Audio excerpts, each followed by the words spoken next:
eliminación de la violencia contra las mujeres.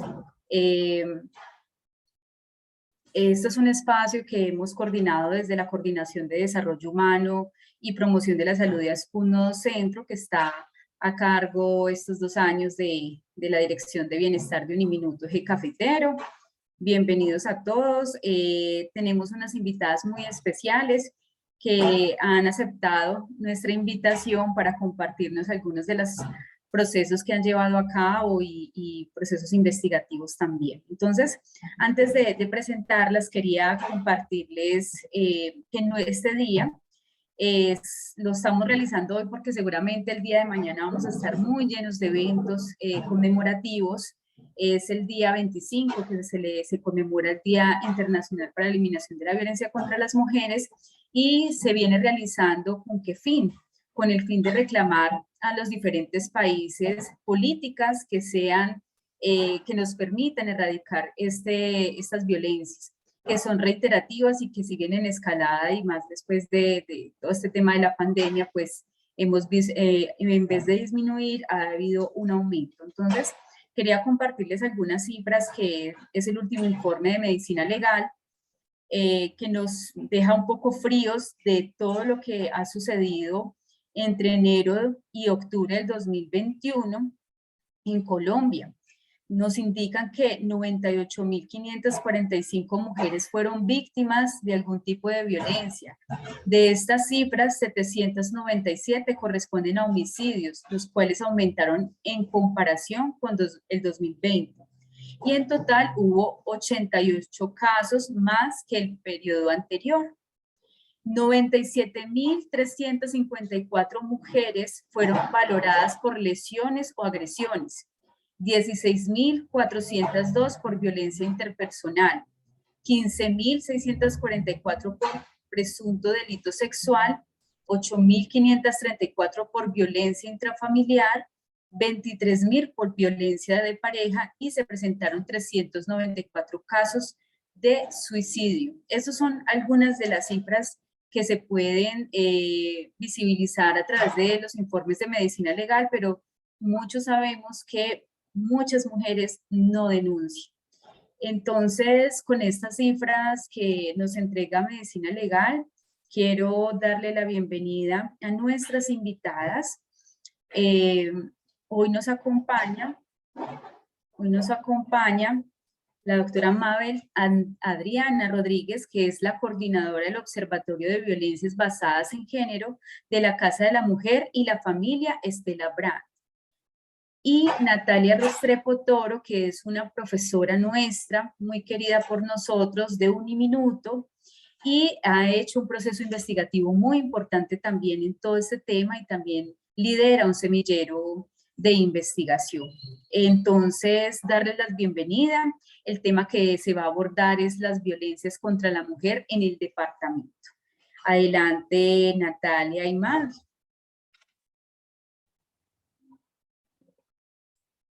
Bueno, ¿me escuchan bien? Claro que sí. Bueno, buenas tardes a todos y a todas. Muchas gracias por la invitación y qué bueno pues que se haya hecho este evento.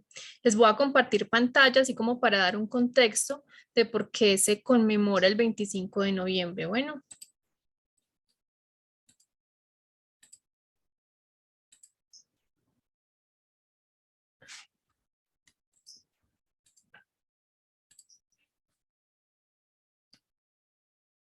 ¿Ya ven la pantalla?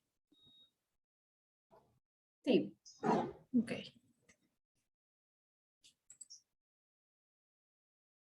Bueno, entonces el 25 de noviembre es el Día Internacional de la No Violencia contra las Mujeres, como lo nombraba pues Ángela.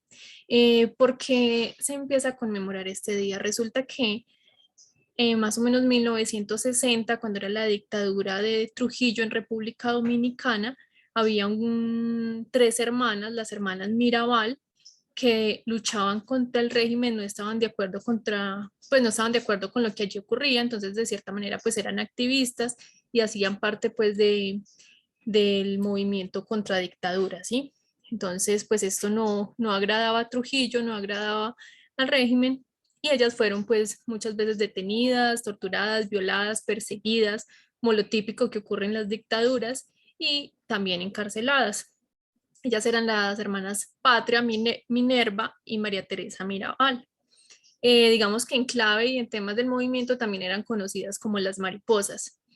¿Qué pasó ese 25? ¿Qué pasó como en esa época? Resulta que ellas pues al estar contra dictadura pues no hacía gracia como al dictador Trujillo, y después de esta persecución ellas estaban en la cárcel.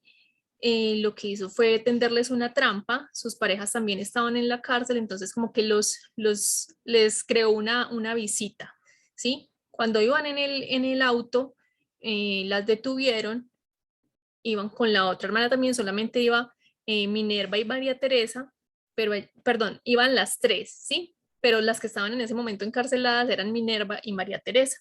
Las detuvieron, las bajaron, las asesinaron, sus cuerpos los metieron en una bolsa como para hacer creer que esto era un caso pues aislado, ¿sí? Resulta que el 25 de noviembre de 1960 sus cuerpos pues fueron encontrados. Esto quedó allí y el régimen lo que decía pues era que era caso aislado, que nada tenía que ver con sus actividades políticas o activistas.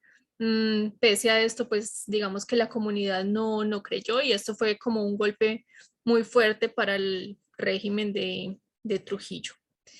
Sin embargo, pues pasó el tiempo, esto quedó como en la memoria, digamos, de un país, pero pues siguió. ¿Qué pasó entonces en 1981?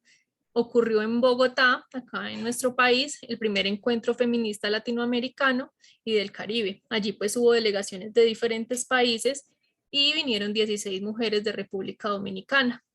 Entre estas 16 mujeres vino una escritora, Ángela Hernández, que, digamos, propuso esta fecha, contó la historia, lo que había ocurrido con las hermanas Mirabal, como para que se conmemorara el Día Internacional de la No Violencia contra las Mujeres. Digamos que esta iniciativa pues fue aceptada por todas las mujeres que asistieron al encuentro, y desde allí pues empezaron los trámites para que fuera como aceptado y conmemorado este día. Un adicional que se encuentra en algunas historias de las hermanas Mirabal era que el dictador Trujillo estaba interesado, entre comillas, le agradaba la hermana Minerva, ¿sí? Entonces, alguna vez hizo una fiesta, le invitó y le expresó lo que ocurría. Ella le dijo como que no me agradas tú ni me agrada tu gobierno, y desde ahí empezó mucho más fuerte como la persecución hacia las hermanas, ¿sí? Entonces ahí vemos que hay otro elemento más como para hablar del tema de violencia contra las mujeres, y tiene que ver como con esto que a veces normalizamos, como que me gusta, le digo, y si no, entonces ya es mi enemiga, ¿sí? Entonces como importante tenerlo en cuenta. Bueno, ya les he hecho como el contexto así muy por encima del 25 de noviembre.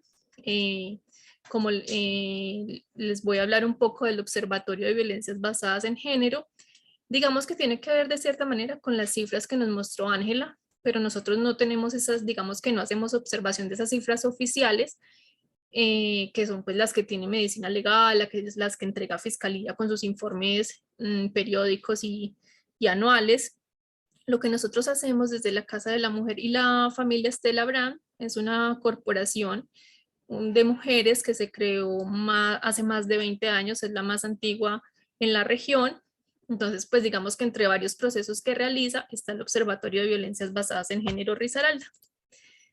¿Qué hacemos en el observatorio? En el observatorio lo que hacemos es revisión de los medios escritos, convencionales o no convencionales, digamos esos que han emergido desde las redes sociales, y también hacemos revisión de lo que se comparte por grupos de mujeres, por grupos generales de noticias, de temas que tienen que ver con violencia contra las mujeres. Entonces antes, digamos que cuando inició el observatorio revisaba homicidios, después con la ley 1761 de 2015 y la ley del 2008 respecto a las violencias, se empezó a hablar más de feminicidios y empezamos a hacer observación, pues digo empezamos, pero realmente eran otras compañeras las que hacían ese trabajo de los feminicidios que ocurrían en la región, ¿sí? Para este año hemos empezado también a hacer observación de los casos de violencia en transporte público, que aunque parecen muy lejanos, sí nos hemos dado cuenta que ocurren y que como tal se quedan a veces en el silencio. Y también nos pasa y hemos visto que hay como, o sea, que no estamos seguras muchas mujeres en los medios de transporte. Bien. También el caso de desapariciones, que creo que la mayoría de personas hemos visto cómo, pues no sé si ha aumentado o simplemente se ha visibilizado más, pero tenemos registro de ellas. Y los suicidios de mujeres. ¿Por qué los suicidios de mujeres? Porque muchas veces estos suicidios de mujeres pueden ser porque iban a hacer tal vez un feminicidio y fue tanto como el daño psicológico de esta mujer que se queda en suicidio y es muy posible que las autoridades lo investiguen como suicidio, pero entonces lo visibilizamos ahí como para encender también como una alarma o hacer, pues saber que algo pasa ahí con los suicidios de las mujeres. Estas cifras son del 2021, como les digo, pues obviamente son mucho menores que las que nos hablaba Ángela de las instituciones, porque nosotros solamente nos quedamos con lo que se hace de cierta manera mediático. Entonces, por ejemplo, tenemos 42 casos de violencia sexual. Resaltar que en estos casos de violencia sexual, la mayoría de las víctimas son menores de 14 años y se dan muchas veces en un contexto familiar, donde la mayoría de los agresores pueden ser padrastros o personas que pertenecen al contexto cercano de la familia, un vecino amigo, un tío. 19 tentativas de feminicidio. Estas tentativas de feminicidio, eh, digamos que las dejamos como un punto muy importante porque muchas veces pareciera que fuera solamente tema lesiones como lo tratan en las instituciones, pero sí sabemos que en el fondo esto puede llegar a feminicidios y teniendo en cuenta que en muchos casos cuando se presenta como tal un feminicidio ya han habido casos de tentativas, lo que pasa es que de cierta manera se han normalizado, ¿sí? Se han normalizado o se han minimizado pues como sus efectos o lo que puede ocurrir al respecto. 14 casos de feminicidios, pues esta, como sabemos, es la expresión máxima de violencia a las que podemos, pues, de las que podemos ser víctimas las mujeres. 2 casos de violencia en transporte público, de este nos hemos dado cuenta por redes sociales o porque nos informan a nosotros como, digamos, como organización de mujeres. 42 desapariciones, este tema de las desapariciones pues lo tenemos ahí como en la lupa porque aparecen muchos avisos de mujeres desaparecidas, pero no sabemos qué ocurre, o sea, no sabemos si aparecen, en qué condiciones. Es muy pocas las veces que nos damos cuenta cuando las mujeres, digamos que aparecen, ¿sí? A veces pues queda ahí y ya no lo sabemos más. Y 6 casos de suicidio. Adicional a estos casos, tenemos otros casos que están, digamos, en estudio, porque a veces con la información que dan los medios no es tan fácil identificar bajo lo que nosotros consideramos, digamos que en alguna de estas categorías, ¿sí? ¿Qué otra cosa? Las fuentes, lo que les decía, los medios de comunicación, redes sociales y algunos casos que llegan a la casa de la mujer para algún tipo de asesoría, ¿sí? Nosotros no prestamos como tal una atención directa de la ruta de atención, pero sí podemos dar asesoría a las mujeres que de pronto no sepan a dónde acudir o qué hacer. Listo. Voy a dejar entonces de compartir pantalla.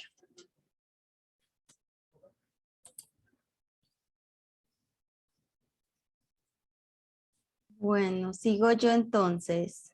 Claro que sí. Bueno, vamos preparando preguntas a los asistentes. La idea es que esto se abra un conversatorio ahorita, vayan anotando por allí su pregunta, por si queremos profundizar en estos, lo que nos ha venido contando Mabel y que ahorita la profesora Natalia también va a abordar como otro aspecto allí importante.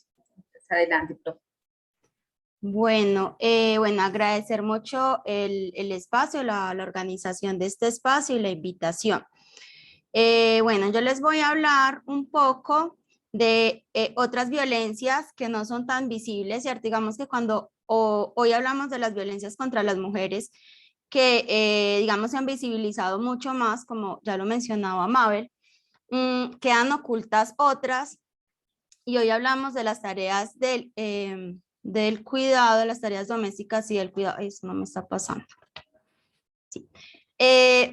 ¿Y por qué hablar de estas? Pues es que las violencias se presentan, también hay violencias económicas, ¿cierto? Y en muchos de los casos, las mujeres cuando viven en un entorno de violencia física o psicológica, digamos que lo primero es reconocer que se está en ese espacio, ¿cierto? Pero en algunos escenarios lo que encontramos es que no se facilita salir de ese ciclo de violencia porque no hay acceso a un trabajo remunerado. Entonces, las mujeres sí tienen un exceso de cargas laborales, se habla de doble y triple cargas laborales, pero no remunerados.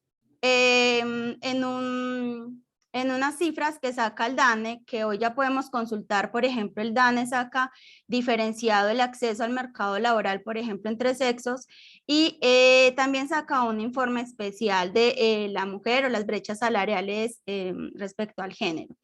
En este caso nos presenta, por ejemplo, cómo las tareas del cuidado y domésticas no remuneradas representan el 20% del PIB colombiano. Esto lo traduce en que si este trabajo fuera remunerado económicamente, sería el más importante en la economía de Colombia. Y las horas que se ocupan para estas tareas, el 78% de las horas anuales que se destinan a todos los cuidados no remunerados en los hogares son realizados por las mujeres. Y eso que traduce, además de que tenemos un exceso de carga laboral en estas tareas, es que las mujeres entonces están en el rol de madres, de cuidadoras, y no queda espacio para que se piensen en ellas y tengan otros espacios para ellas mismas. En comparación con los hombres, pues aquí podemos verlo como en horas, en las horas que se ocupan a estas tareas. Entonces, por ejemplo, en total las mujeres ocupan 14,49 horas frente a 12 horas 39 horas al día. En trabajo remunerado, pues los hombres tienen más horas que las mujeres, y se voltea estas cifras cuando miramos el trabajo no remunerado. Cabe decir que las mujeres en la actualidad tienen acceso, cuando miramos las cifras de acceso a la educación superior, las mujeres acceden a la educación, pero aunque estén, digamos, cualificadas para el trabajo, se encuentran con barreras. Una de ellas es que no logran como acceder, digamos que se llaman techos de cristal, y es que de cristal porque es que no los vemos, no son tan visibles, pero que no permiten que las mujeres sigan avanzando laboralmente. Y lo otro es que sí hay diferencias en cuanto al pago o remuneración económica por el mismo trabajo. En cuanto a la investigación que se ha desarrollado en Uniminuto, en el semillero de género, mujer y desarrollo, en esta ocasión quisimos trabajar un tema que es el tema de la soberanía alimentaria, precisamente por las dificultades de acceso a los alimentos, sobre todo en hogares que han sido empobrecidos históricamente y donde en su mayoría son las mujeres cabezas de hogar quienes se ven más afectadas en estos casos. Para este trabajo, pues se hizo en un contexto de Pereira, en Caracola Curva. Es un asentamiento informal que queda en la periferia urbana de Pereira, en una vía principal que comunica Armenia. Y trabajamos un acercamiento al territorio, todo lo hicimos enfocado a las mujeres. Trabajamos la articulación social, un diálogo de saberes y recuperación de espacios de bienestar, salud mental y soberanía alimentaria. ¿Qué nos encontramos en esta investigación trabajada desde la perspectiva de género? Es que las huertas digamos como en particular en este escenario, se convirtió en un espacio para las mujeres de bienestar y salud mental. Es decir, como les decía anteriormente, las mujeres tienen pocos espacios para pensarse ellas mismas y están doble o triplemente cargadas, ¿cierto? Entonces, cuando llegamos a este espacio, lo pensamos en un principio como un acceso a la alimentación, pero nos fuimos encontrando en el camino la importancia del espacio en términos de que las mujeres pudieran encontrarse ellas mismas, poder dejar como sus preocupaciones, sus angustias, y empezar a pensar en sus propios proyectos, porque nos encontramos en todas. Cuando pensábamos y proyectábamos cuáles eran sus sueños, sus proyectos, era siempre enfocado en su rol de madres, esposas y cuidadoras en general. lo que nos permite la investigación adicional, pues en estos casos, trabajar la perspectiva de género, es la perspectiva de género la podemos trabajar en todas las áreas, en todos los programas, es transversal, ¿sí?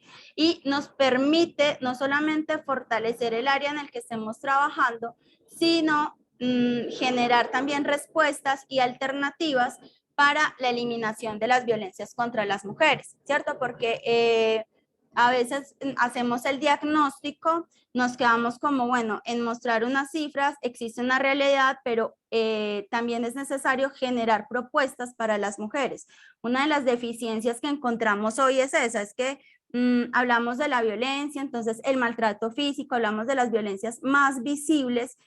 Hay un ejemplo, bueno, una figura que se trabaja cuando se habla de estas violencias, que es el iceberg de la violencia, y es que en la punta del iceberg están todas las violencias que son las más visibles, ¿cierto? Como la violencia física, bueno, las que ya le he mencionado, pero aquellas que están debajo no se ven, las que están ocultas, ¿cierto? La violencia económica, en muchos casos también la violencia psicológica, la instrumentalización de los cuerpos de las mujeres en la guerra, bueno.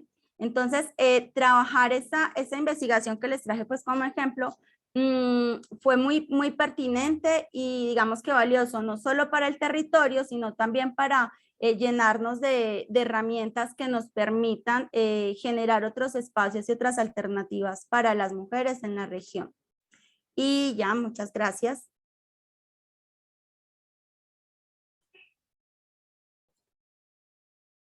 Bueno, muchas gracias a Natalia y a Mabel. Pues nosotros también queríamos como compartirles, no trajimos diapositivas, más queríamos como contarles para abrir también el debate o el conversatorio. Desde bienestar de un minuto, también todo este tema de violencias nos ha llamado mucho la atención, las violencias de género.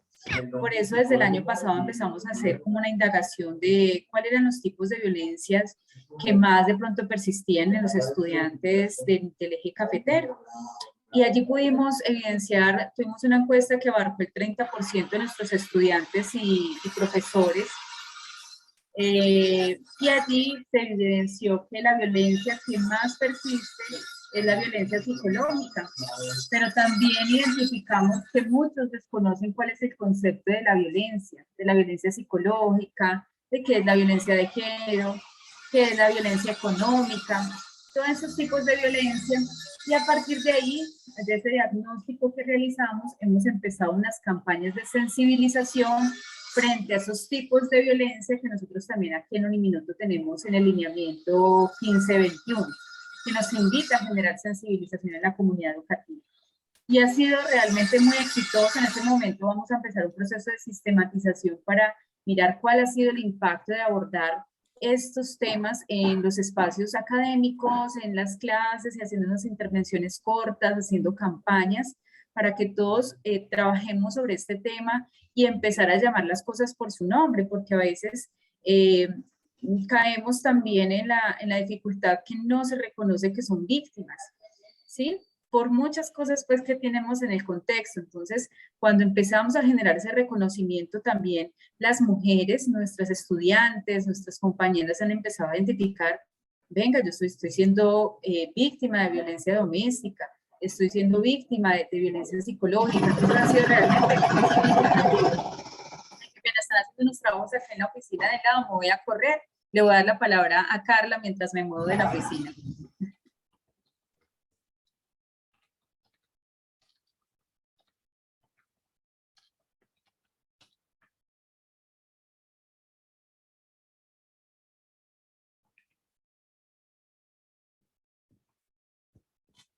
No, no te escuchamos. Tampoco.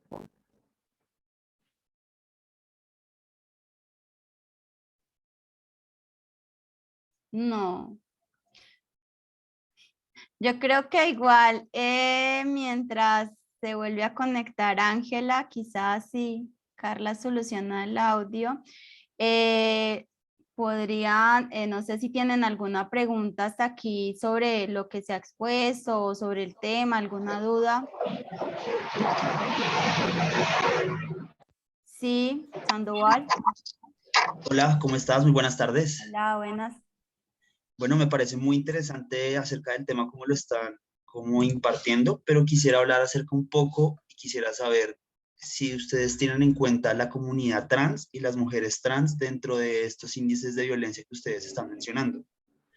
Y a partir de esto, pues quisiera de pronto hacer una pregunta de qué podemos hacer, por ejemplo, o ustedes, por ejemplo, como institución, para ¿para qué? Para como atenuar todo este tipo de violencias que sabemos que son muchísimas, no solo son como las típicas 4 violencias que sabemos, como la violencia sexual o la violencia económica, como decías con anterioridad, sino qué podemos hacer para ir comenzando a atenuar todo ese tipo de violencias para la comunidad de las mujeres trans. Gracias. Listo, a ti. Ángela, qué pena, empecé como con preguntas mientras, para no tener ahí silencios. Bueno, no sé, Mabel, si quieras ahí responder o la guardamos mientras sigues, Ángela, ¿cómo hacemos? Bueno, si quieren podemos ir respondiendo. Yo podría, démosle la palabra a Mabel y ya también yo le cuento, digamos, desde el ejercicio de bienestar que estamos haciendo y también Natalia. Adelante. Sí, mira, te cuento desde el observatorio, claro que tenemos presente, pues digamos que en estas cifras, las mujeres trans, hombres trans, pero sin embargo no es como muy común. De hecho, Natalia me corrige si de pronto no, pero las mujeres trans es como no tantas noticias al respecto, y por resaltar que la violencia en este caso pues no es solamente contra las mujeres, sino mujeres de, digamos, biológicamente, sino todo lo que tiene que ver con los cuerpos feminizados. O sea, hay como un entramado, digamos, estructural de violencia hacia todo lo que, entre comillas, de como, sí, o sea, como la idea de lo femenino, ¿sí? Entonces eso lo hemos encontrado.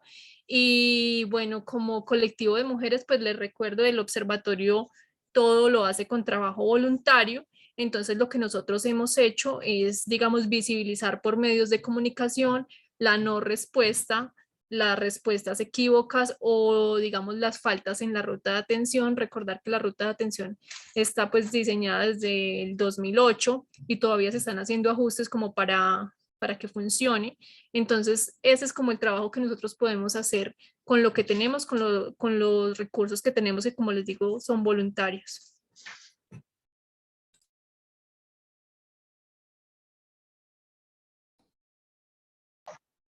Adelante, Natalia.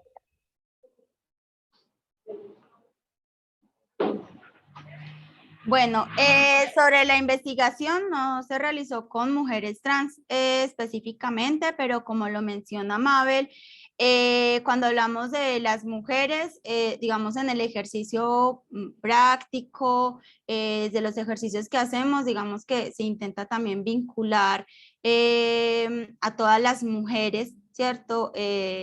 Incluso a las mujeres trans. Digamos que tú planteas una pregunta muy interesante sobre qué hacer, ¿cierto? Para trabajar con las mujeres trans o digamos, disminuir los tipos de violencia. Digamos que cuando, por ejemplo, en las revistas que encontramos de feminicidios, en las noticias de feminicidios, encontramos que las mujeres que son víctimas de feminicidio además están en contextos empobrecidos económicamente. Y cuando hablamos de las mujeres trans, lastimosamente la población diversa sexualmente, pues se les dificulta el acceso laboral, ¿cierto? Entonces, digamos que para acceder a los recursos económicos deben emplearse en otras actividades que no les genera digamos, mayores ingresos, genera esas condiciones, digamos, de vulneración económica, ¿cierto? Y, digamos, se hace más difícil. Sin embargo, en la ciudad hay organizaciones sociales que trabajan con las mujeres trans, digamos que si me lo preguntas a mí desde Natalia, yo pienso que está por un lado, la investigación sirve para visibilizar, pero las acciones desde las organizaciones sociales fortalecen a las mujeres en toda su diversidad, mujer afro, indígena, gitana, mestiza, trans, ¿cierto? Entonces, organizarnos colectivamente nos permite fortalecernos y visibilizar y reivindicar pues los derechos. Ángela. Bueno, la verdad nosotros aquí desde que hemos empezado a trabajar desde Bienestar de Uniminutos y Cafetero, ha sido apenas este semestre la sensibilización frente a la población LGTBIQ+. Hemos hecho unos espacios muy cortos, pero queremos trabajarlo muy fuertemente desde tanto del programa de inclusión como todo ese proyecto que tenemos de prevención de las violencias de género. Entonces, hemos tenido una respuesta muy positiva por parte de los estudiantes. La verdad ha sido, hemos evidenciado y en los registros que nos han entregado, la verdad, era necesario, y creo que esto es necesario, nunca está de más abordarlo. Y eso ha sido como el primer paso que hemos empezado a dar, como queríamos trabajar de forma muy certera, como al trabajar con esta población más abarcada, no solo las mujeres, sino también la población LGTBIQ+, teniendo en cuenta como también los protocolos de inclusión. Aquí tenemos otro invitado que me dio mucha pena, que no lo había nombrado. Sonia, me dice que Sonia de la UTP lo había delegado. Entonces quisiera darles espacio porque trae una experiencia muy, muy positiva para nuestro conversatorio. Como las otras experiencias, tiene 10 minuticos para compartirnos y continuar con nuestro conversatorio. Entonces él es César Augusto Marulanda, licenciado en Artes Visuales, diplomado en Docencia Universitaria, director de la línea de género de la Estrategia de Jóvenes para UTP, promotor de la estrategia de inserción de la perspectiva de género en la vida universitaria de la Vicerrectoría de Responsabilidad Social y Bienestar Universitario e integrante del Semillero de Investigación en Perspectiva de Género y Educación. Entonces, adelante, César.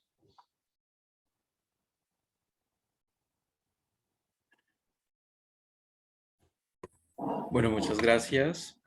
Muy buenas tardes a todos y todas.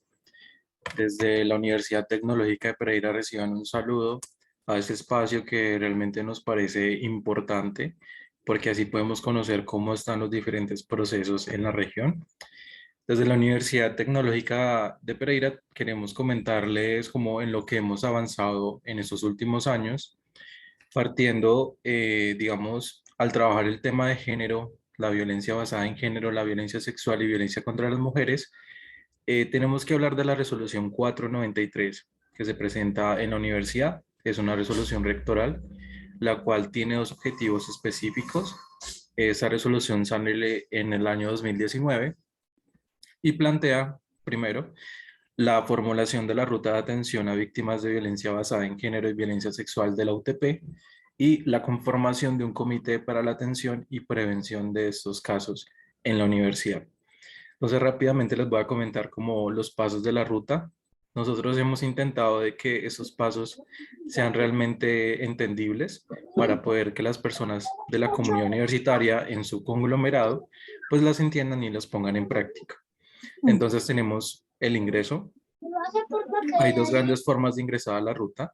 La primera es que sea una situación de emergencia y que se presente en el campus. Entonces todo el campus presencial, ¿cierto? Desde Bellas Artes hasta la Julita. En este caso, ¿qué se hace? Digamos que se busca el guardia de seguridad más cercano o también se puede acceder al edificio de bienestar universitario, que es el bloque 2. Cuando se busca el guardia de seguridad más cercano, se llama a la brigada de emergencia, se activa la brigada de emergencia y se le brinda la primera atención a la víctima. Encontramos una segunda forma de ingresar a la ruta y es presentando una denuncia. Esta denuncia puede ser de tipo escrito, por medio de un audio, por medio de un correo. Nosotros manejamos un correo institucional para la recepción de las denuncias, que además es el correo del comité, que es violenciadegénero@utp.edu.co. A este correo pueden hacer llegar las denuncias. Las denuncias pueden ser de tipo anónimo. Nosotros sí recomendamos que cuando las denuncias sean de tipo anónimo se logre juntar la mayor cantidad de detalle, información, pruebas si se tienen, para poder facilitar el proceso de análisis del caso. Digamos que como tal esta ruta está orientada a poderle brindar un acompañamiento a la víctima. Digamos que el punto central es la víctima, ¿cierto? Entonces, bajo eso, nos regimos para hacer la valoración del riesgo. Entonces, allí logramos identificar qué tan afectada está la persona en términos de salud física, emocional, si necesita medidas especiales de protección, un acompañamiento u orientación desde el punto de vista académico o jurídico. Después de identificar entonces el tipo de situación por la que atravesó la persona, pasamos al paso 3, que es la atención y o remisión. Entonces, en este paso es muy importante identificar desde la universidad en qué podemos colaborar a la persona que es víctima, en términos de orientación psicológica, procesos académicos, pedagógicos que se puedan desarrollar. En caso de que la necesidad que presenta la situación exceda las posibilidades de la universidad, es necesario la remisión a las entidades externas, ¿sí? Entonces tenemos como esa obligación, por así decirlo, de remitir a las entidades. Eso no significa que el proceso se abandona, sino que realmente se acompaña. Por último, tenemos entonces el seguimiento, el cual está a cargo del Comité de Violencias Basadas en Género y Violencia Sexual, y se encarga de mirar como que cada uno de los pasos se cumplió a cabalidad, que se brindaron las orientaciones, se protege los derechos y se da como el resarcir de todas las situaciones complicadas que se hayan presentado. A la par, también da como el cierre, digamos, por el proceso de la universidad, y esta resolución entonces nos arroja una herramienta para que las personas de cualquier estamento de la universidad, sean estudiantes, administrativos, docentes, personal de aseo, personal de seguridad, que sufra algún tipo de violencia basada en género, violencia sexual o violencia contra la mujer, pues puede activar la resolución y recibir el acompañamiento. Es un producto que, como les digo, sale en el año 2019, es técnicamente muy nuevo. Nosotros hemos trabajado permanentemente en pro de que toda la comunidad universitaria la conozca. Por eso hemos desarrollado campañas tanto virtuales y de formación. Entonces, virtuales por medio de piezas gráficas, de cuñas radiales, de videos.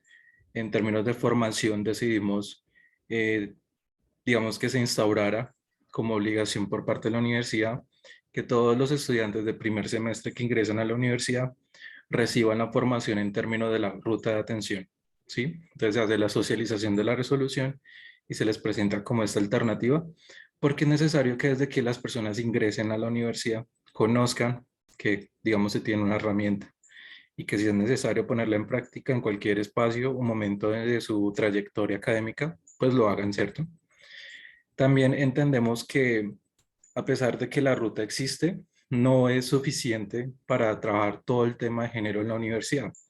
Por eso, además, seguimos aportando a diferentes investigaciones y procesos que parten también de lo social.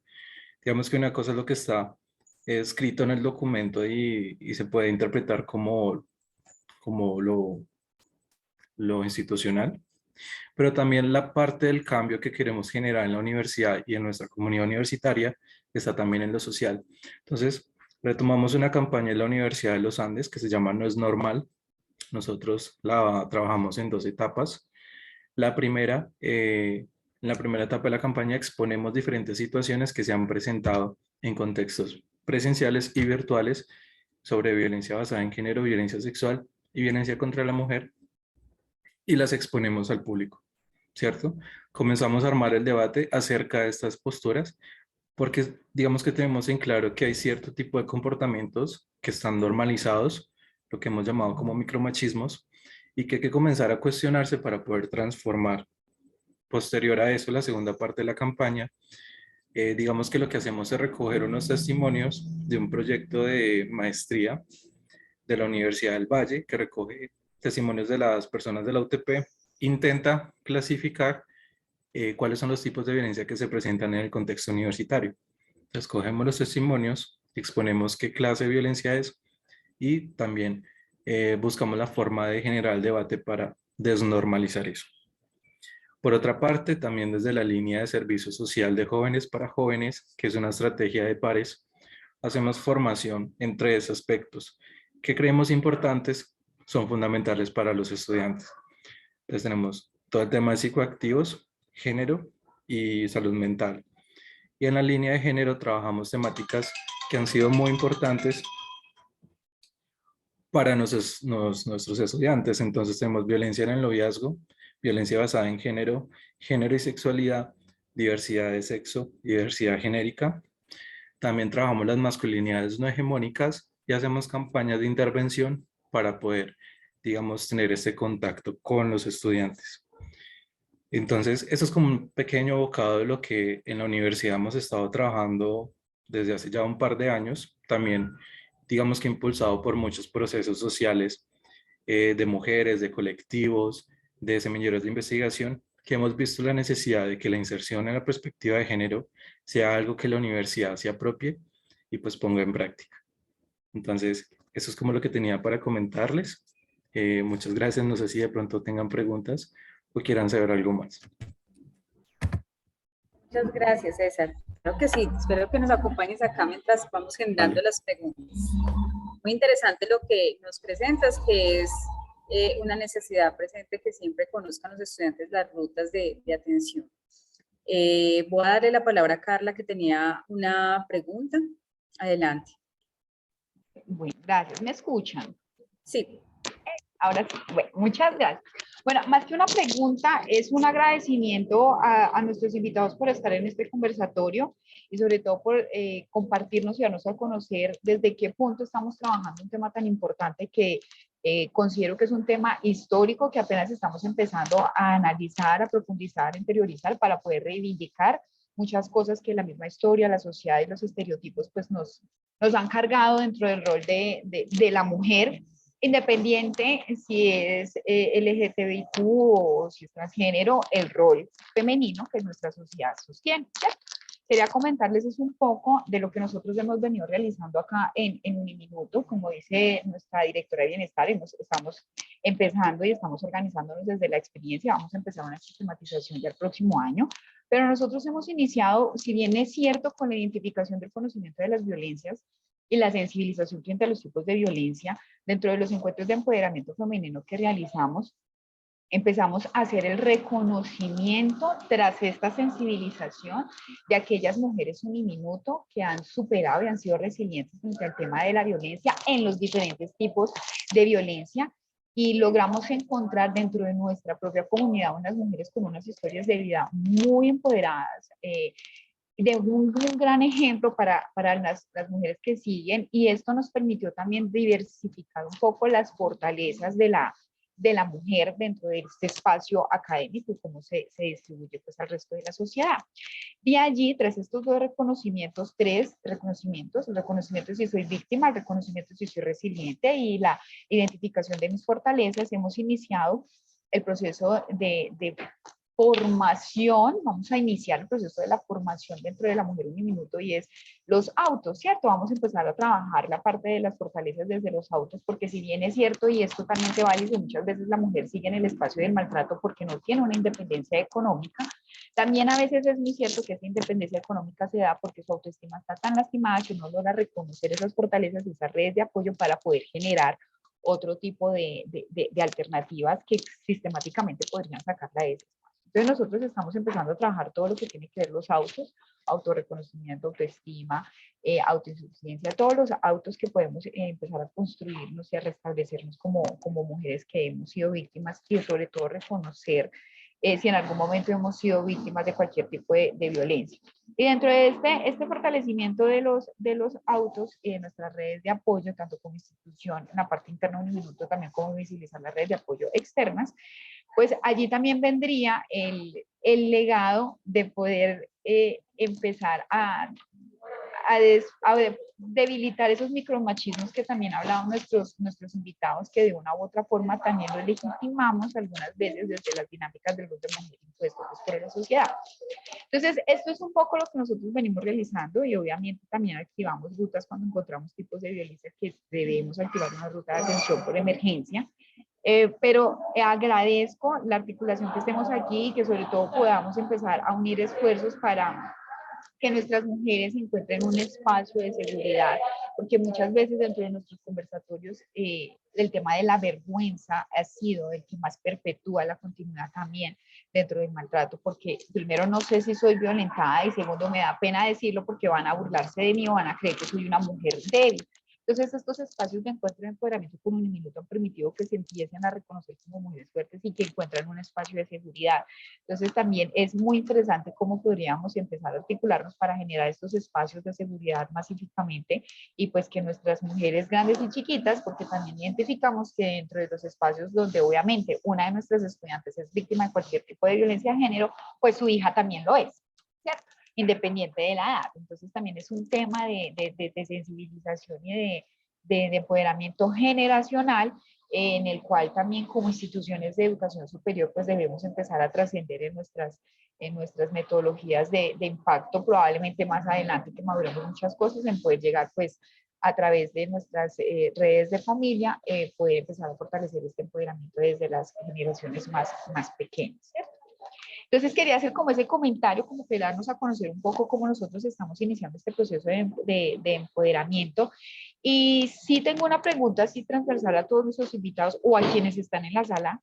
Si nosotros llegamos si estamos reconociendo si nuestras alcaldías o nuestros espacios públicos y estatales hay esos espacios de seguridad hacia la mujer. Vuelvo y repito la pregunta que de pronto la enredé. Si alguno de nuestros invitados o nuestros asistentes logran reconocer esos espacios de seguridad hacia una mujer que se encuentre violentada. Esa es como una pregunta que tengo para la sala. Y muchas gracias.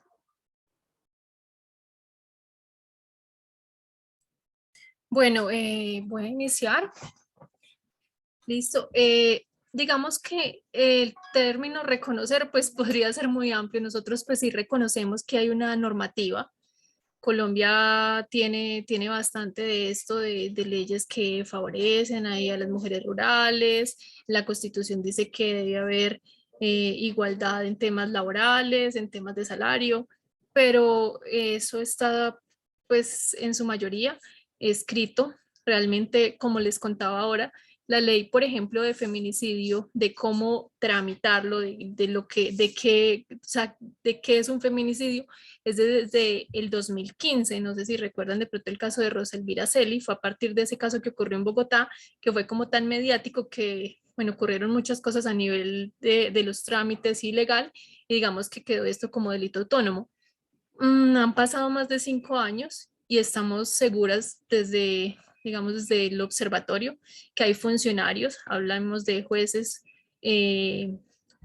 funcionarios de la rama jurídica que tienen que ver directamente esto, que tienen que ver esto todos los días y que no conocen cómo se debe tratar un caso con enfoque de género, ¿sí? Entonces, digamos que a nivel de documentación, de lo que debe existir, sí, sí hay avances. Digamos que en Latinoamérica no somos los que estamos más por debajo, digamos que contamos con buena normativa, aparentemente se han hecho avances, pero si tú miras las cifras, el año pasado mataron más de 500 mujeres a nivel país, ¿sí? Entonces, y sin hablar del subregistro y de lo que no nos damos cuenta. Sí, entonces creo que el tema pues de género no es un tema importante para la agenda política. Ese tema es un tema, digamos, como se ha tratado casi durante toda la historia, los temas tienen que ver con mujeres, como tema, entre comillas, de lo que tiene que ver con cocina, con lo doméstico, que aparentemente no es importante, pero que en pandemia nos dimos cuenta que es lo que nos mueve, ¿sí? Lo que tiene que ver con las tareas de cuidado.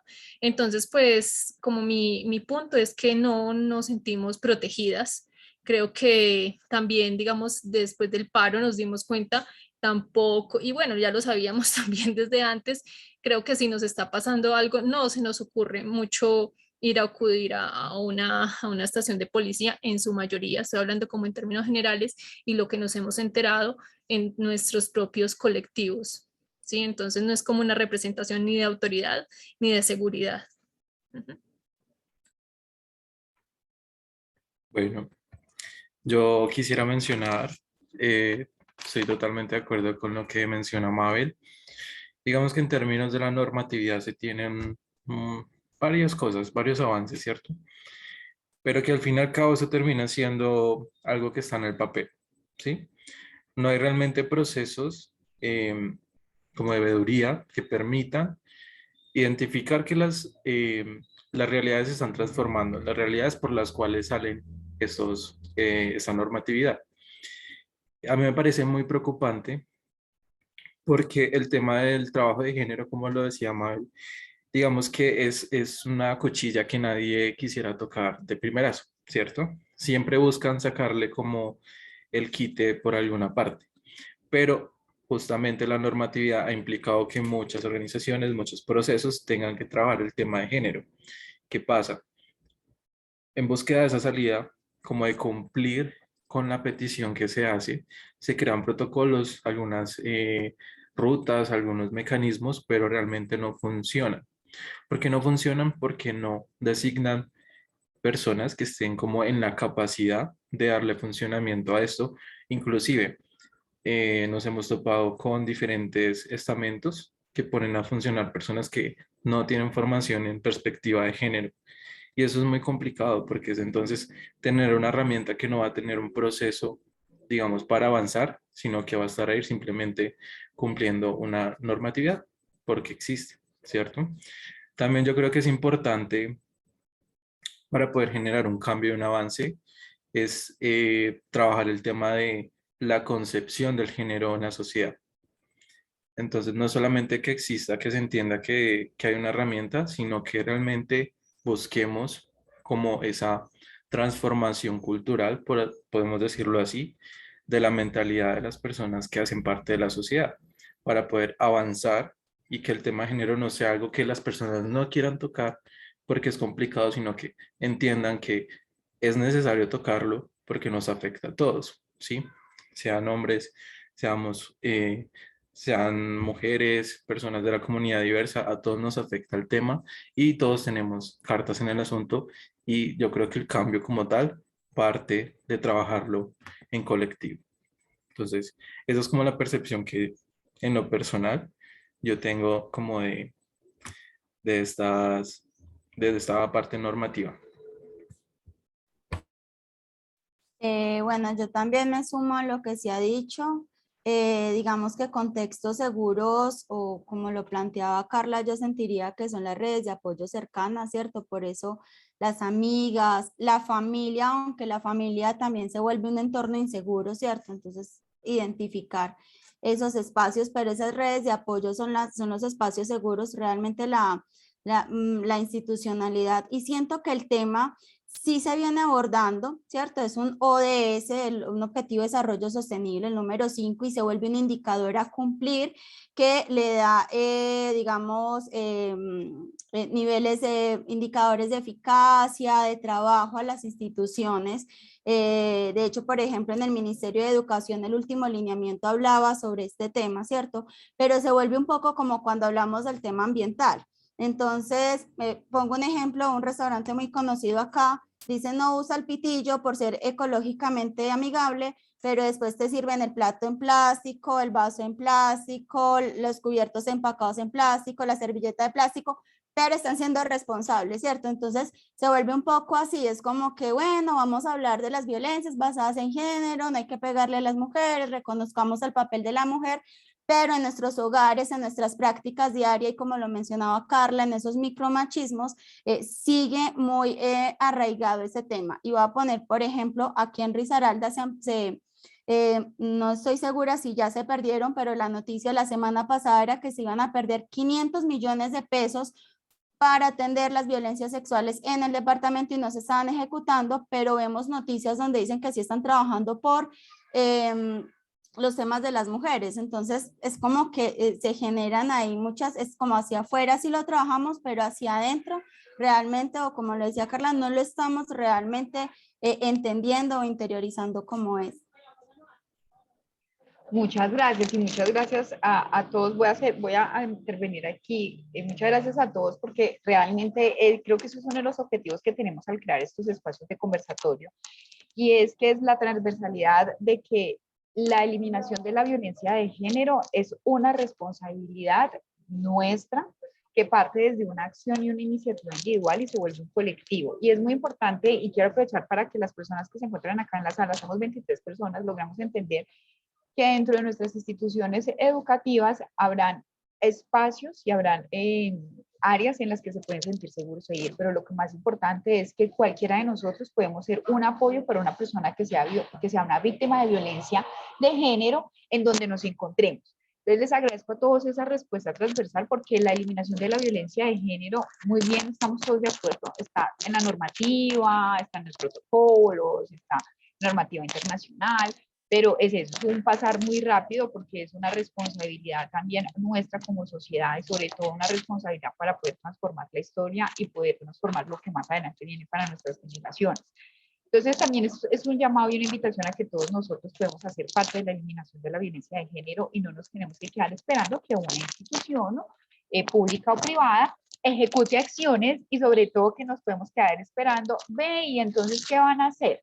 Sino si encontramos una iniciativa donde nos podemos sumar para poder hacer nuestro aporte, ¿cierto? Entonces les agradezco mucho a todos. No sé si alguien más quiere comentarnos, algunas personas que estén en la sala, sus experiencias o sus aportes.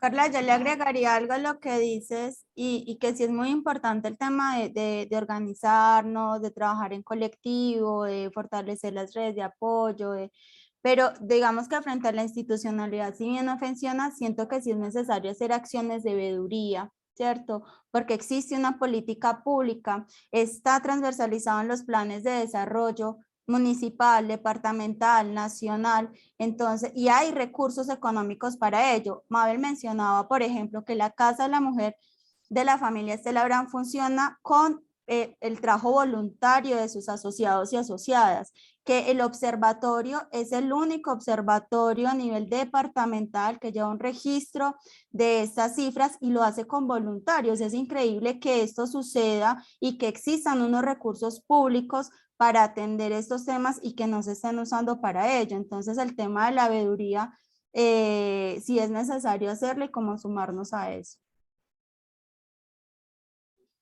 Sí, señora, y muchas gracias. ¿Alguien quiere hacernos algún comentario?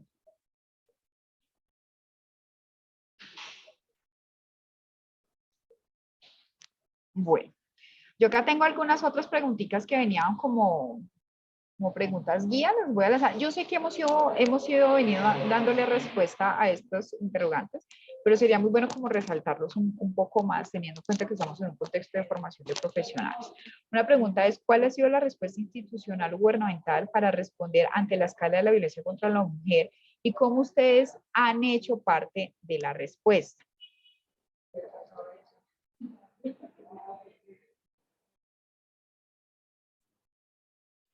Bueno, sí, respondo yo. Yo creería que han sido respuestas muy cosméticas, como lo mencionaba anteriormente, como para decir que se está trabajando, cumplir indicadores, pero no han sido aterrizadas a la realidad de lo que sucede, ¿cierto? Mabel ya nos mencionaba lo que sucede con los feminicidios.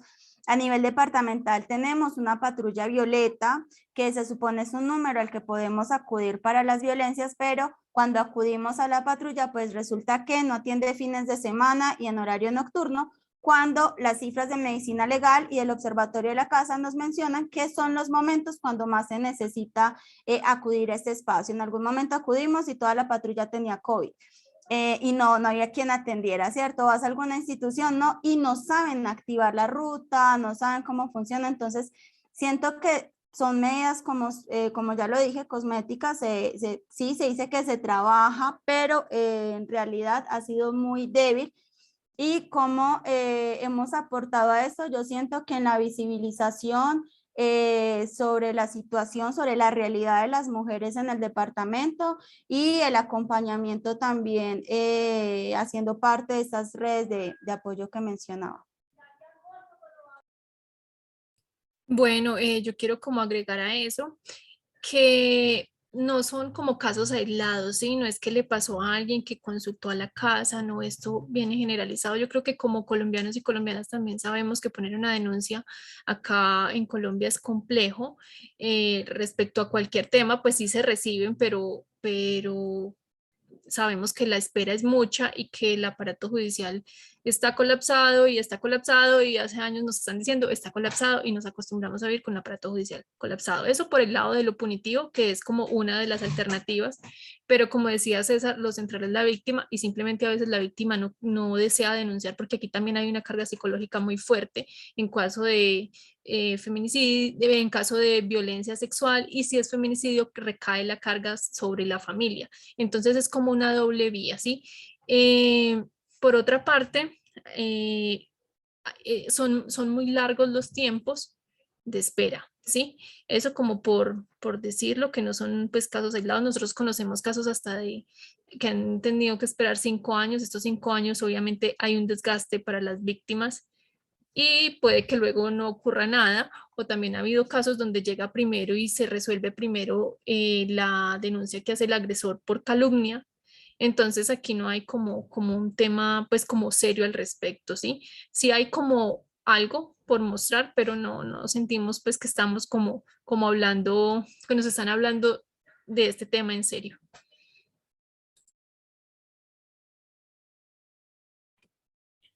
Bueno, yo diría que gran parte del aporte o de cómo hemos intervenido frente a ese tema a nivel nacional, sobre todo refiriéndonos en contextos universitarios, es entender que este tipo de situaciones se presentan también.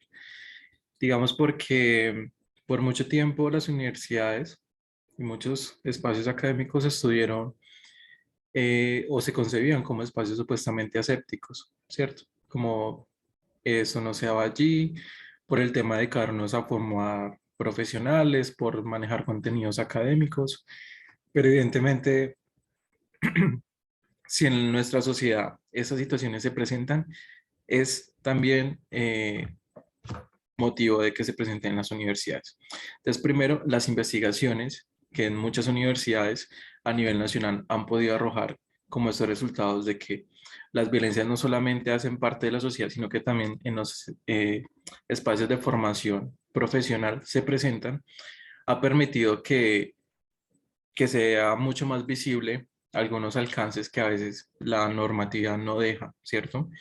No solamente de dejar en visto o exponer como esos alcances, sino que también ha generado como cierto tipo de conciencia con las personas que van conociendo esas temáticas y se van sumando a ellas. Porque algo que sí es fundamental, pues no podemos quedarnos esperando a que la normatividad funcione o de que la ley funcione. Yo creo que realmente lo que debemos impulsar es conectar, generar redes de apoyo, poder entender y replicar cómo las violencias se presentan en la sociedad, pero no solamente listo, se presentan, qué vamos a hacer nosotros como parte de esta sociedad para apoyar a las personas que son víctimas, para apoyar acciones que impidan que se vuelvan a realizar este tipo de violencias.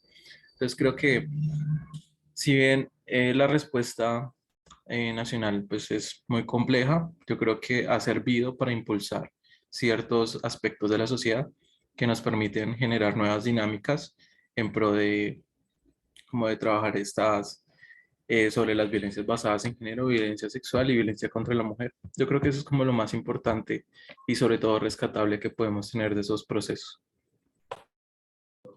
Muchas gracias. Voy a pasar a una segunda pregunta y es, desde los principios investigativos, ¿cómo han contribuido a la visibilización de las violencias contra la mujer? Teniendo en cuenta algo, y es que la investigación no es que sea un gran fuerte todavía en nuestro país, ¿cierto?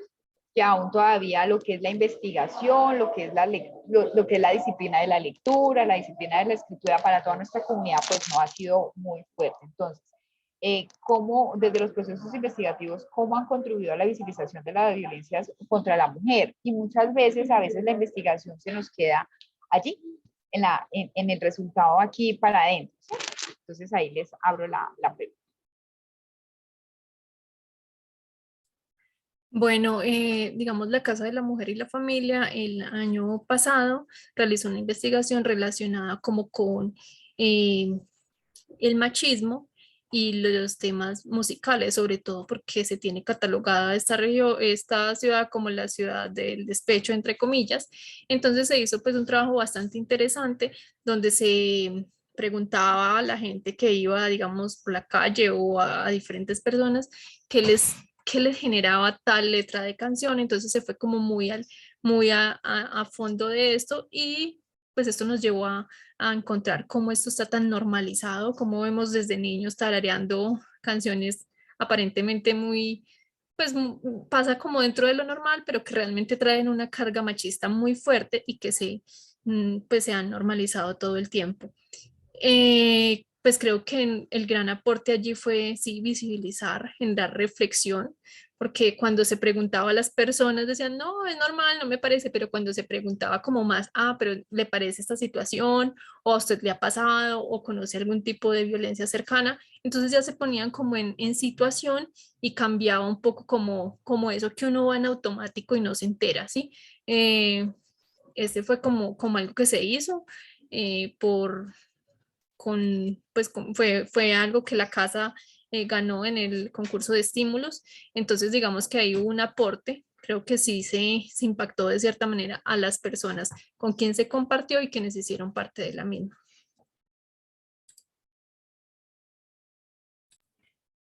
Bueno, yo les comparto que a nivel nacional existe una red de equidad de género en la educación superior. En esta red principalmente se tratan temas de violencia en el contexto universitario, pero también se ha impulsado las investigaciones con perspectiva de género precisamente para fortalecer y visibilizar estos temas.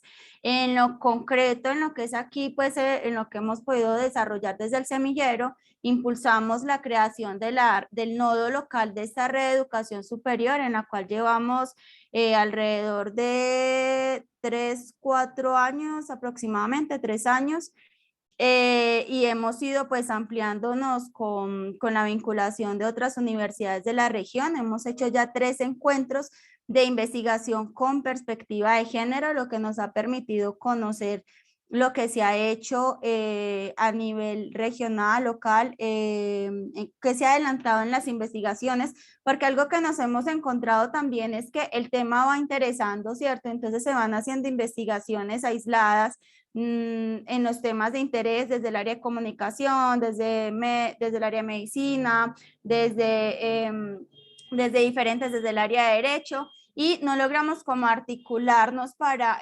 sumarnos e impulsar esos resultados, ¿cierto? Entonces los encuentros de investigación nos han permitido generar precisamente ese encuentro y esas articulaciones. Y bueno, y ya lo último que les mostré en la presentación, que tiene que ver con el trabajo con mujeres en asentamientos informales y esto ligado a la soberanía alimentaria. Bueno, perdón. Sigue. Desde la Universidad Tecnológica de Pereira, digamos que el enfoque o los resultados en términos investigativos han estado orientados más que todo como a poder identificar cuáles son los tipos de violencia específicos que se dan en contextos universitarios.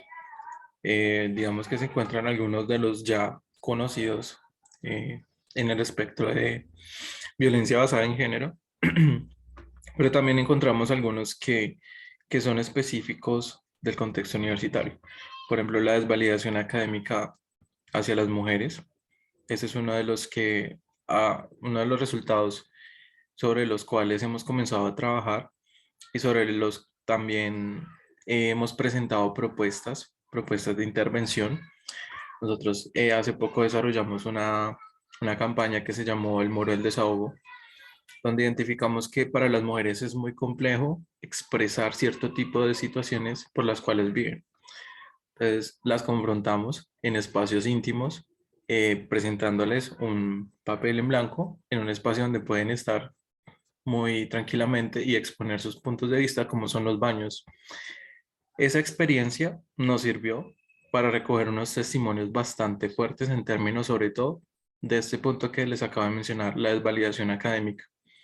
Y lo vemos en todos diferentes aspectos de, sean estudiantes, trabajadores, docentes o administrativos. Eso también nos sirve a nosotros para implementar estrategias que, digamos, impidan o promuevan nuevas formas de interactuar y sobre todo ponerle el ojo en la lupa a estas situaciones.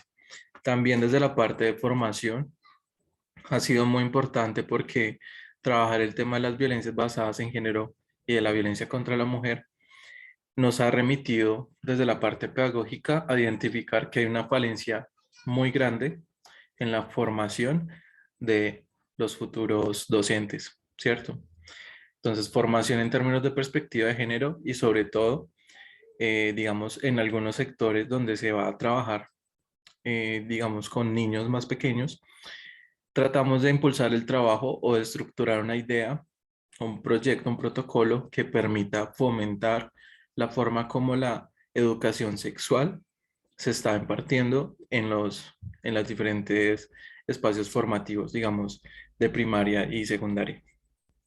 Entonces, digamos que esos han sido como parte de los resultados, que sabemos que son pequeñas acciones que se van trabajando y se van formando, generando ese cambio cultural y que a la larga también van aportando a que no se realicen más violencias basadas en género y violencia sexual. Sin embargo, son pequeños procesos, ¿sí? Digamos que ahí vamos descubriendo cómo funcionar. Igual creo que ese es el rol de la academia, también el poder identificar entonces qué funciona, qué no, y plantear nuevas alternativas. Por ejemplo, las investigaciones en términos de violencia contra las mujeres han arrojado que muchas universidades no tienen protocolos para la atención. Segundo, que se presenta un montón de obstáculos para poder que sean tenidas en cuenta. Y tercero, la revictimización, que es algo que ha estado presente, digamos, siempre. Y hay algo en lo que hay que trabajar. Entonces, es frente a eso. Muchas gracias. Creo que ahí nos das, César, también una conclusión muy importante y es que paso a paso podemos ir generando cambios significativos. No sé si alguien en la sala quisiera hacer alguna intervención, comentarnos algo, tengan alguna u otra pregunta.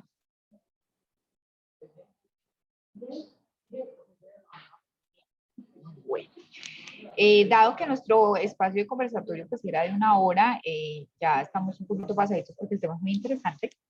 Antes de cerrar, quisiera preguntarles a ustedes tres, y reconociendo que estamos en un espacio universitario, ¿qué recomendaciones le pueden dar a la sala para que se empiecen a formar, interesar, sensibilizar, educar, observar frente al tema de la violencia de género y no que lo vean como aislado? De pronto recomendar libros, páginas, metodologías. Bueno, ¿qué recomendaciones nos quieren dejar para que todas estas personas que estamos aquí empecemos a hacer nuestro aporte? Yo partiría como de una autoevaluación constante. A veces es muy fácil identificar cierto tipo de conductas que otras personas de las cuales vemos nosotros replican y hacen, ¿cierto? Y podemos identificar como violencia, pero es necesario hacer como esa autoevaluación interna de cuáles son las conductas que yo estoy replicando, que puedo estar normalizando, pero que a la final se traducen en violencias hacia la mujer o comportamientos machistas o diferentes situaciones. Entonces, partiendo ahí de la conciencia y sobre todo mirarlo como algo desde diferentes aspectos, desde la familia, la interacción con la familia, desde el contexto universitario, el laboral, el de pareja, porque creo que a veces se cae en un error de solamente contemplar o bueno, reflexionar sobre ese tipo de situaciones en algunos. Entonces, en mi hogar cómo me comporto de una manera, pero con mi pareja cumplo cierto tipo de situaciones que también son complejas. Entonces es como autoevaluarnos, ¿cierto? Y generar como esa conciencia. Y otro punto sería como abrirnos al debate, al ser cuestionados. La evaluación también a veces por parte de otras personas, sé que es muy compleja, pero a veces es necesaria para podernos abrir los ojos, identificar cierto tipo de cosas que a nosotros en el momento no podemos, pero las palabras de los otros también nos pueden impulsar a generar ese cambio.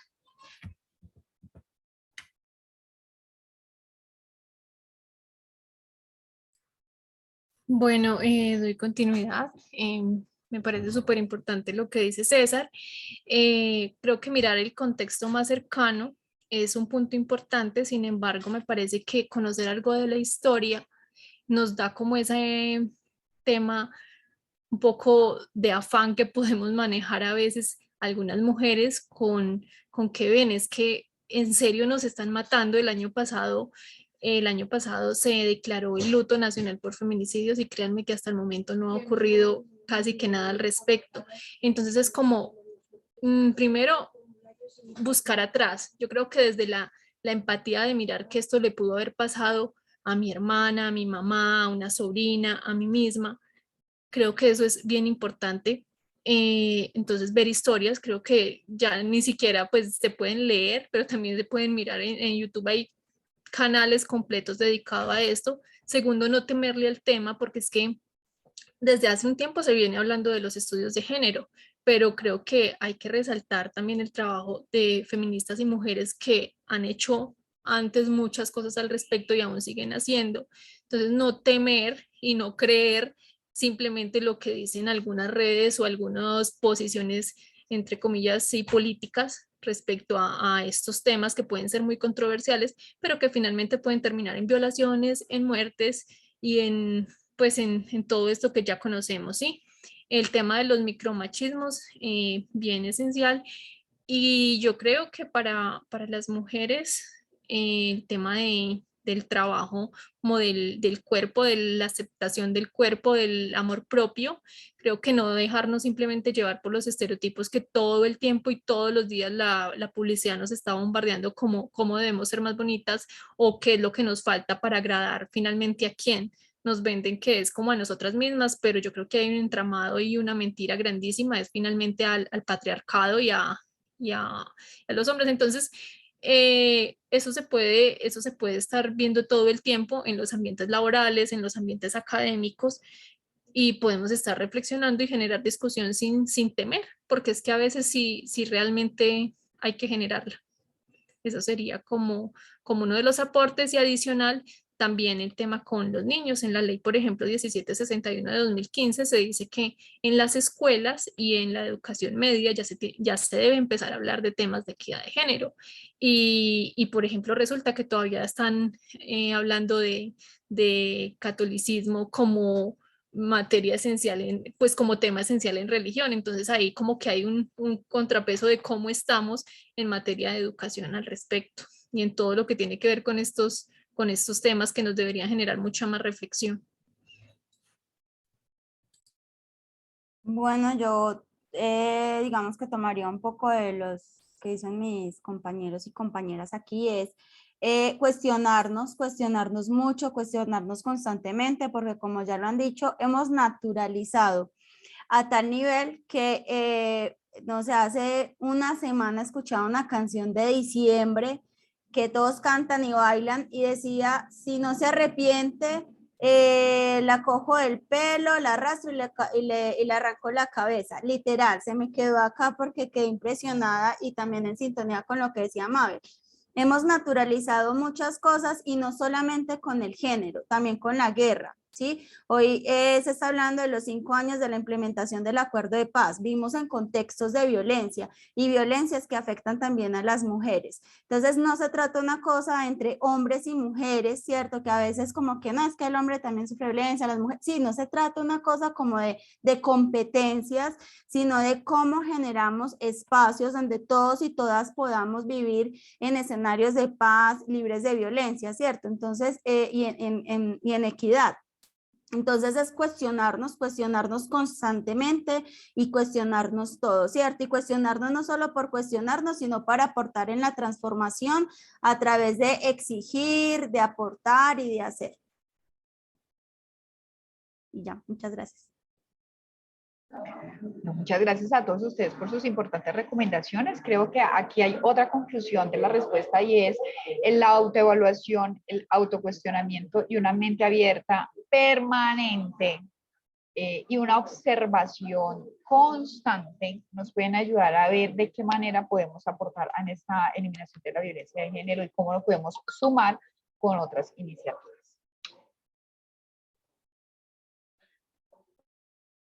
Bueno, no sé si alguna persona de la sala quiere hacer algún comentario. Pues, Carla, agradecerte que me apoyaste un momentico mientras atendía a una reunión de un estudiante. Bueno, no, yo quisiera como agradecerles mucho de estos espacios, yo creo que son muy necesarios y no solo propiciarlos como en un día tan especial, esta semana que estamos varias instituciones abordando el tema, sino también continuar con esas iniciativas, con esas estrategias que nos permitan visibilizar este flagelo, por así llamarlo, porque realmente las cifras son abrumadoras y más allá de las cifras hay muchísimas cosas más detrás. Entonces, creo que todo lo que nos han compartido nuestros invitados, lo mismo el trabajo que está haciendo Carla en el Centro Regional Chinchiná, con todo el empoderamiento femenino, tantas cosas que podemos hacer nosotras, las mujeres, con nuestras mujeres, pero también con nuestros jóvenes, nuestros compañeros, para empezar a eliminar esta hegemonía del machismo, creo que es bastante necesario y estos espacios son muy urgentes de continuarlo realizando. Entonces, precisamente cuando hemos abordado este tema, yo he hablado siempre con varias mujeres y cuando lo tratamos, todas en algún momento hemos sido víctimas ya sea de algún tipo de violencia o acoso, cuando nos dicen algo en la calle, cuando un compañero de trabajo nos hace un comentario. Muchas cosas nos han pasado en nuestra vida y no hay ninguna mujer que diga, nunca me han dicho eso, nunca me ha pasado esto, nunca. Todas porque hemos normalizado en nuestra sociedad ese trato hacia las mujeres y yo creo que está desde nosotras y desde el ámbito donde nos estemos desarrollando, donde estemos interactuando, también como propiciamos como romper esa escalada que venimos teniendo históricamente de violencia contra las mujeres. Entonces, no queda más que agradecerles y creo que esto es como un espacio de apertura para muchos encuentros más, muchos momentos de conversación y de trabajar muy unidos para ir avanzando en estos temas e ir disminuyendo la violencia contra las mujeres, que ojalá sea así en muy corto plazo. Entonces, muchas gracias a todos y todas por participar, por compartirnos sus experiencias y los esperamos en otra oportunidad. Y ahí les he puesto varias veces el registro de asistencia en el chat para que evalúen el evento. Es muy importante saber quiénes nos acompañan en estos espacios y que nos evalúen para mirar qué también podemos ir generando y mejorando para los próximos eventos que tengamos. Muchas gracias a todos y todas. Muchas gracias a ustedes. Gracias, hasta Muchas luego. gracias por generar el espacio. Hasta luego, que estén muy bien. Chao. Chao.